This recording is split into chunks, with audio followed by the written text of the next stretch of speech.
Hey chameleons, so did you study that language while taking a shower or while having your breakfast? Remember, assimilating the language into your day-to-day routine, that's the key to success. Your success in earning a foreign language.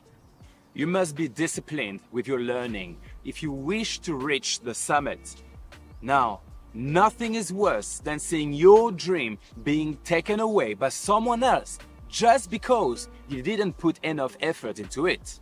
So today, let's get you enough speaking practice so you feel better about yourself and your linguistic capabilities. Though this lesson only comes on now, you should use it as soon as you have learned the basics of the language you are learning. Why?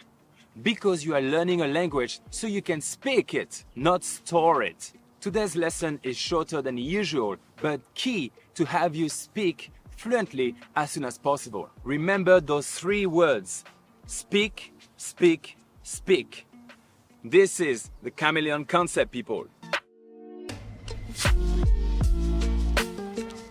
So, how to speak? Well, I could start by saying open your mouth and push through air to produce a sound. But I doubt it'd be helpful. Now, come on, just go out there and speak to people. We are lucky enough to live in a multi-part society, so don't waste it, use it. Whether or not you are living in a country you are learning the language from, your top priority should be to find a language snitch who is patient and supportive. This will be invaluable in learning a new language. But so, what is a language snitch? It is the same as a snitch in common language, with the exception that this native speaker will be giving you language content information whenever you approach them. Make no mistake, your sole and unique goal is to extract language information from this snitch to use this information for your own gain to reach point B.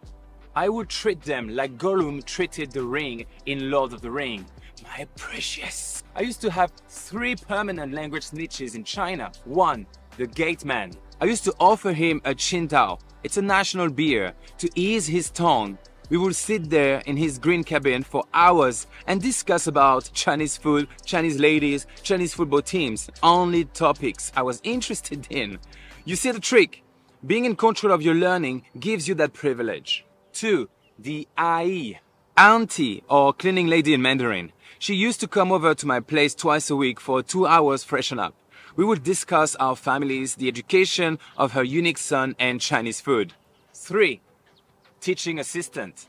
The great thing about teaching in China, for instance, is that you receive help from a local teacher. In my case, we would discuss the students, the lessons, and the life at the school in general in Mandarin during breaks. I also had other alternative language snitches, such as police officers.